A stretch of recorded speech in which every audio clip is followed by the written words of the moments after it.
Collaboration, platforms, and tools for inclusivity.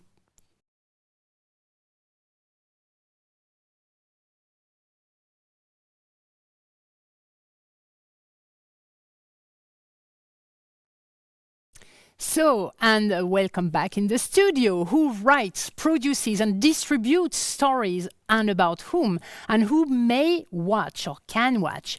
Building an inclusive and just audiovisual industry is a collective effort. From storytelling to production and distribution to access, how are independent initiatives helping bring representation on screen, and with it also the industry forward?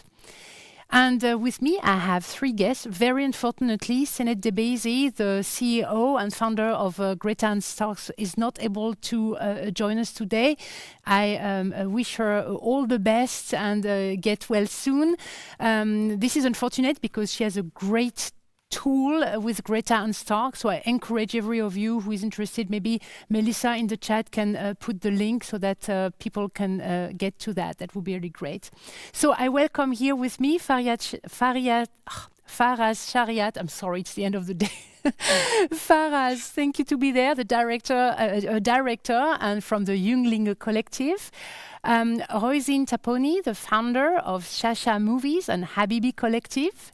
And Donald Young, the Director of Programs, the Center for Asian American Media.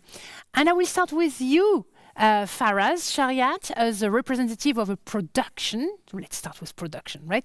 With Jüngling. So tell us briefly, maybe, who is Jünglinge and how are you working for more authentic representation and inclusion at Jünglinge? Yeah, I mean, Jünglinge is a collective that we founded, I think, almost 6 years ago. So we studied cultural studies, so we have a very theoretical background in terms of like how we approach filmmaking. We always try to like ask ourselves why we are doing something before we do ask ourselves what we are doing.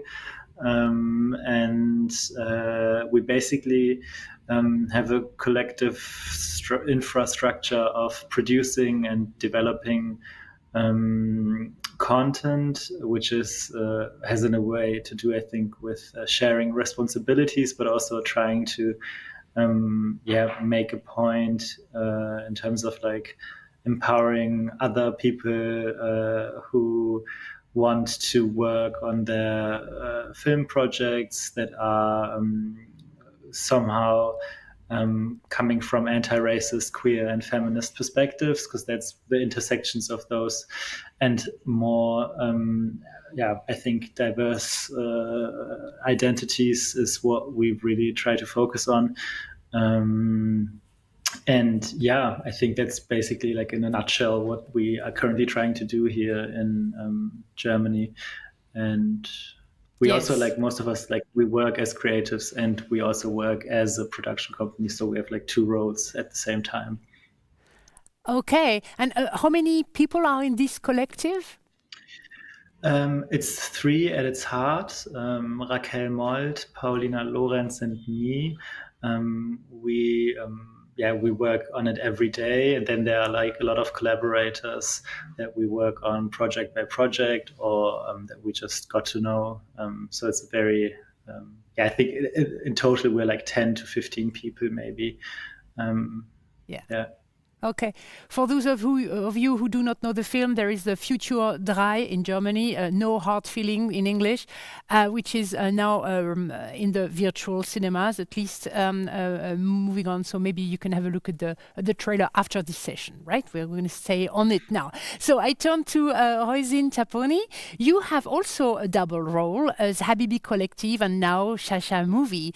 And you once said about Habibi Collective as a digital platform and archive, placing independent filmmakers from Southwest Asia and North Africa gaining traction early on because of people seeing themselves being represented. So how did you do that first with the Habibi Collective? So Habibi Collective is basically I still struggle to kind of really pin down what it is, but a digital archive, a curatorial platform, podcast, and I guess movement for women, for the filmmaking of women and non-binary folk from Southwest Asia, North Africa, or Middle East, North Africa. And what I found at the beginning, I mean, a lot of projects are kind of concept led now, but it really came from a place of me just watching lots of movies uh, for like 10 years, just like really kind of heavy researching. And then I remember watching a film, a moving image essay film by Mona Hatoum called Measures of Distance. And that really struck a chord for me because so I'm a Syrian, which is an indigenous ethnic group to Iraq, and I lived in Ireland for a long time, and now I'm in London. So I was really finding through her film, it being in the kind of also filmed in London and having that diasporic position, I could identify with experiences that I was not seeing in mainstream cinema. So that really propelled me to start doing more research and just telling people in my community, because everything for me is community led, everything is collaboratively led, and I speak to my community first and foremost. So just doing small screenings for friends, and then having really, it felt really radical, and people, how just having hour-long conversations after.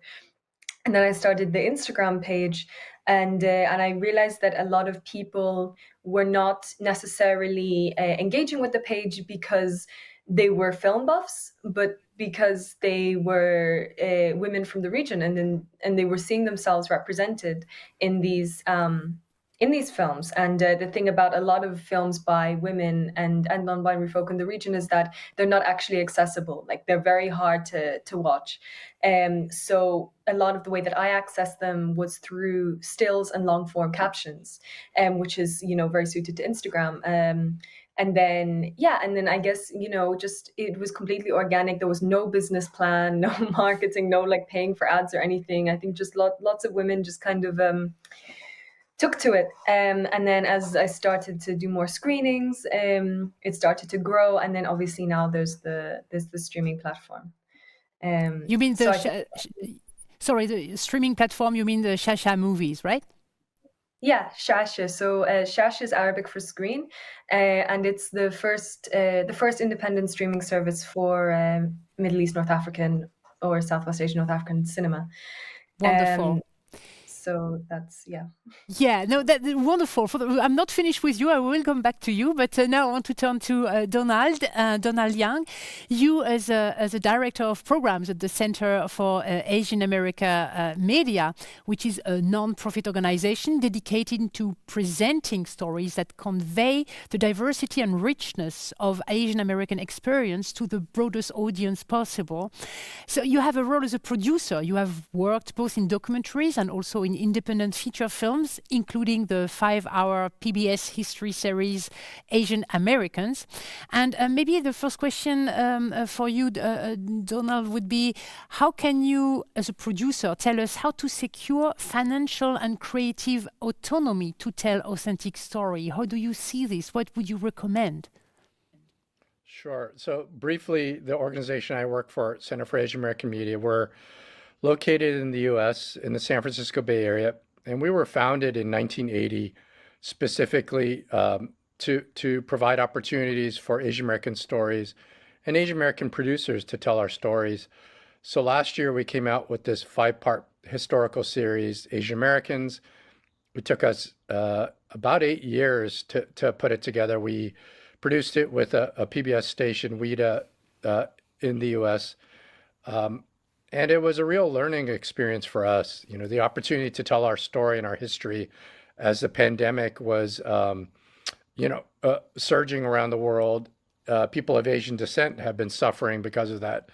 But, I think being able to put that project together, the power of bringing a team politically and building generations was important. I think that experience indicated to us really the difficulties in terms of putting an ambitious project like that together it was hard for an all Asian American team initially to put the financing together. For decades, efforts have been attempted to put something like this together. But, it turns out we really needed an established station partner, non-Asian American in PBS in the US in order to make this happen. And I think it was, coming at a time when there's a lot, as people have been talking about on these panels, a certain kind of reevaluation of where our industry is and how power and class comes into play. But, packaging it, getting the financing, it was difficult. I expect in the future from this moment on, there's going to be a lot more sensitivity to who's telling the story and how projects get put together. But it was a very heavy lift over the last 8 years. Mm-hmm. So it's an interesting point to have an ally with a broadcaster, for example, right? I mean, it is something that you also are experiences, Faraz? No, I mean, in my case, it was a bit tricky because we've tried financing the film, I think for 3 years and worked together with the broadcaster, but then parted again after like a 1-year collaboration of developing it. And that was like a very dramatic and I think tragic low point of the whole process of making this film. And we ended up shooting it with, I think, 200,000 or maybe 180,000 euros, which is really, not a lot. And I think that had to do with the lack of experience. Most of us were doing film for the first time and we didn't really have a track record, but also obviously for a lack of eagerness and ambition from financing sides, like whether it's funding institutions or broadcasters, to commit to this project. We had like a really difficult time, especially like there are regulations in terms of like how much German language do you need to have in the film so that it's labeled as German, and in our film it's like 60% in Farsi, which is the language spoken in Iran. And it's tricky to translate that into the reality of film funding when it is so national as it is in many European countries, and especially in Germany. I'm sure it is not only in Germany, Faraz. I'm sure that to challenge the conventional modes of funding and criteria and etc. are certainly all over the places necessary. You need to shuttle the the system, right? So talking about moving on with the system, Roisin, you are actually challenging conventional modes of distribution. And I wanted to know, maybe from your point of view, how curation and independent streaming services such as Shasha Movies can help improve the cultural landscape of the audiovisual industry. How do you see your role there? Well, I think I started to think about, I guess, radical pedagogies of how distribution could work through COVID. So I directed Iraq's first independent film festival, and early in COVID, and it really and it was the time when Cannes was kind of deferred, and like all of these major film festivals were sort of I guess publicly like struggling. And I was like, how can we center access, slowness, and care towards these filmmakers? So, just kind of I would I don't know, I can't remember. I did things like, for example, waiving the need for a screening fee and actually paying MGs or screening fees. Waiving the need for an entry fee and paying screening fees to the filmmakers that we showed, and having everything in dual language with Iraqi and Kurdish first, and then English, and then like loads of other things. So having it no geo blocking, so everyone in the world was able to watch the film festival for free. And just kind of figuring out ways like this where access can be centered. And with Shasha, what I found very interesting was how there's so much discourse, especially theoretical discourse, around the politics of space. And when we traditionally think about radical cinema, we tend to think about either like the factory as location, or we think of any sort of alternative grassroots space. And there's so much conversation on this, but I found it very interesting how, especially in reaction to movements like Black Lives Matter, suddenly every institution was screening highly political films on Silicon Valley hosting services. So I was like, how do I navigate that? So that's why it was really important to me to build Shasha, to code it from scratch, which I did with because I do some coding as well with a few tech people. So that was just carving a digital space, I think, and a digital footprint is also really important. And I guess carries on the legacy of Habibi Collective, which kind of gained momentum on Instagram. So Shasha, I don't know if you want me to go briefly into it, but it's a Sure. streaming service for like both for it's all genders, and it's not just women and non-binary folk as is a Habibi Collective. So basically, I'm working with men for like the first time, and that is that. Yeah, so that's kind of one main difference, and also it is essentially, it's a business because transactions are involved. It's an SVOD service, so I wanted to keep that different to Habibi Collective as well, which is at its core just a lot more fluid and everything else. So each month, me and two programmers who I trained and now work alongside me, I trained them for a year. We curate 20 different films responding to different social, political, whatever discourses. So this month we're screening Yemen's new wave of cinema because I was on the jury for a Yemeni Film Festival last year, and there's a really emerging industry there. And next month we're screening women's guerrilla political documentaries from 1970s to 2019, from films throughout the region. Mainly, though, I think there's a lot of North African films. So yeah, and then there's no geo-blocking, which is really, I think, something that distributors do not like. Yeah, absolutely. That's revolutionizing is the thing. Absolutely. Can you tell me how many % of documentaries do you have on the streaming platform? Oh, it's mostly documentaries. I'd say like, yeah, maybe like 18 out of, well, maybe like 18 out of 20 films per month. Okay. Because a lot of films, I think, in the region don't, especially when we're talking about women's films or films by people who are marginalized for, whatever reason, there is not access to funding. So people can't really make commercial narrative feature lengths that get theatrical releases, whether they want to or not. It's not really a feasible option. Right. So women traditionally have tended to make documentaries, and especially the more political work, which we tend to gear to focus on. Obviously, it's not going to be like state funded or anything, and there's not really great funding systems in place anyway. So I think it's more kind of material conditions to do with politics, economics, and gender discrimination, that means that the documentaries get made. Right. Donald, I mean, I invited you actually because I read a fantastic article you wrote, and you were saying, if I may quote and ask you a question on this, join the conversations, engage directly with BIPOC communities. There are many organizations and networks ready to strategize around today's pressing social conversations, demonstrate a proactive commitment, and actively initiate, allocate appropriate resources to compensate for expertise.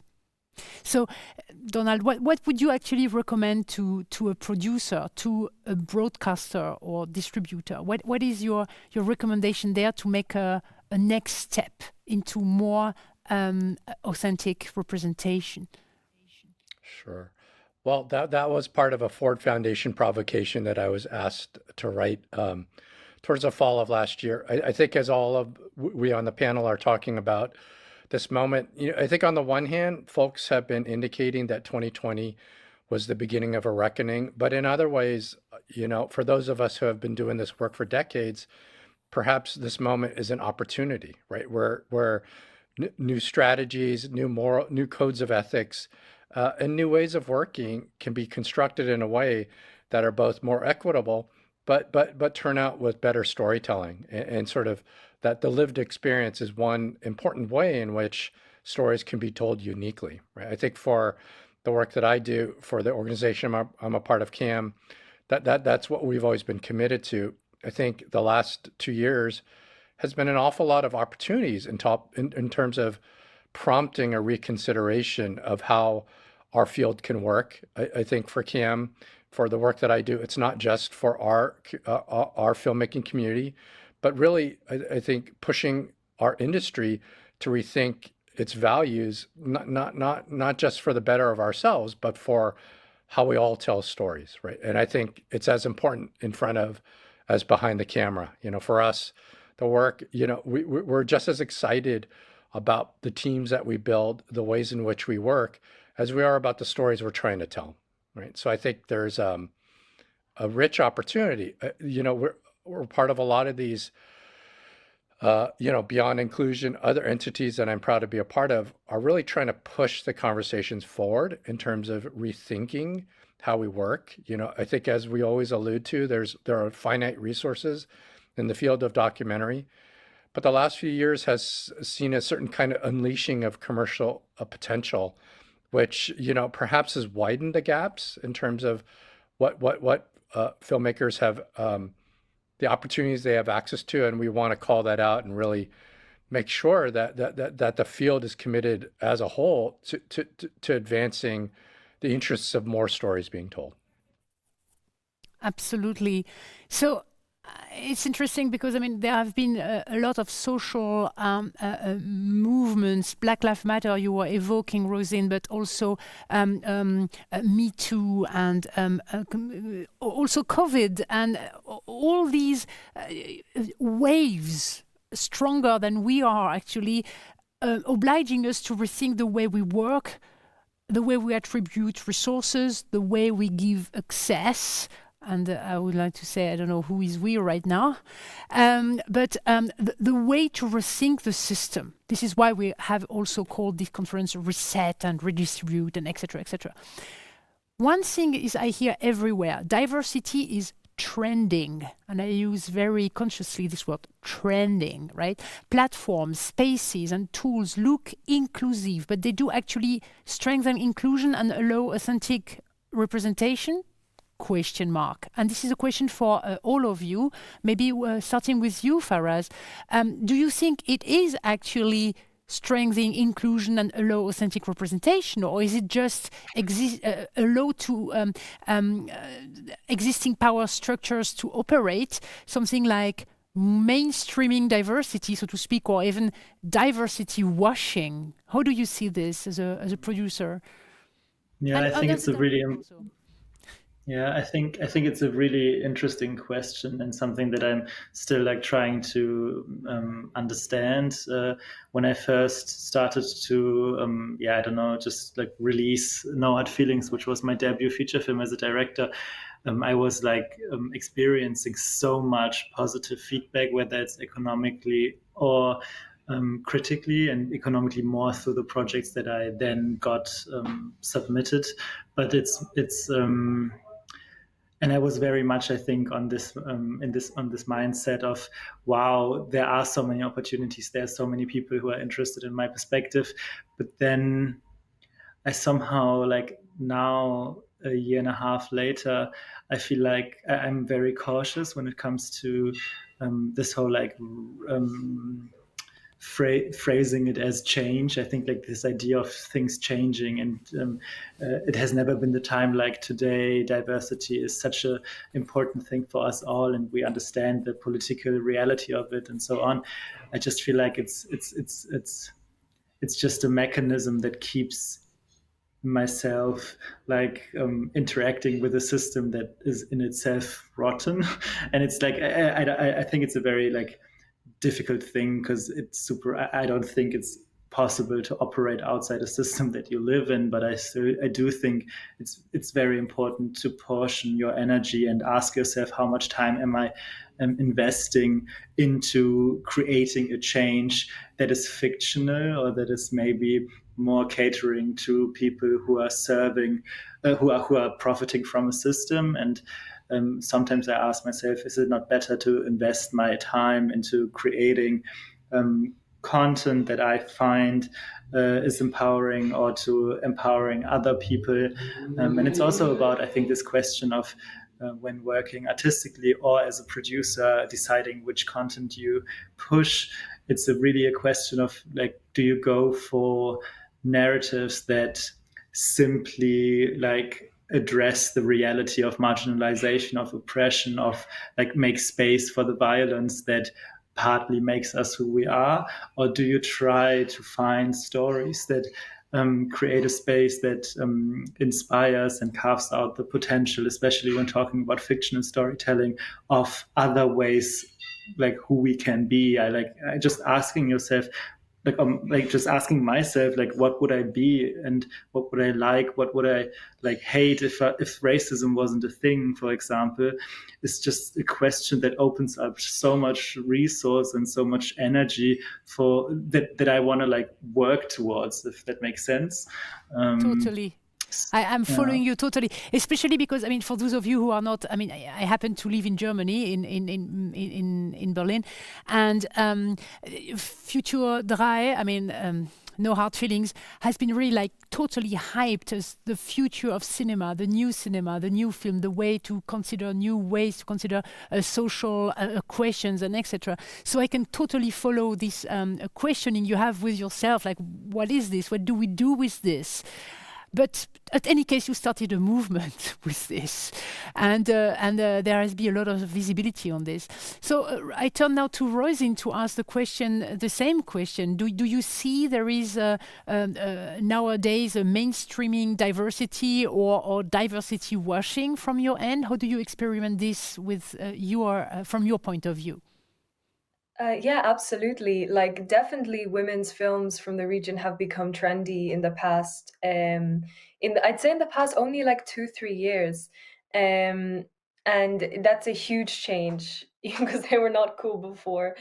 But now, that's not necessarily a negative thing. I think in terms of filmmakers, it brings more money for women to like make commercial narrative feature lengths, and we see filmmakers like I don't know, Heifa Al Mansour, or especially Gulf women filmmakers kind of having access to this, but at the same time,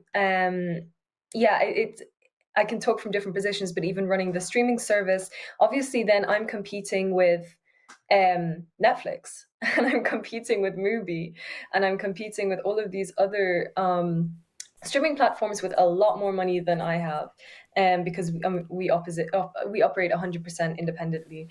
And that's difficult because a lot of the time distributors are not actually not Arab, or not or wider from the region. So if like, I find a lot of the time, like if I'm trying to get a film made by someone from the region, and I go to this distributor and I say, well, I only have X amount to offer you, but the whole point of this project is actually to bring films back to the people they're actually made about and they're made for. Because a lot of the time these films just get circulated in basically like white European or like American, US audiences, and don't actually get shown back home. So that's the kind of point of the streaming service, and a lot of the time, these European distributors, they don't care. They don't care about the sort of ethics or the morals, whatever. It's just like who can offer the most money. So really trying, that's a struggle as a sort of programmer, and also considering documentary within its kind of essay film / moving image form within art industries, which I also am very active in.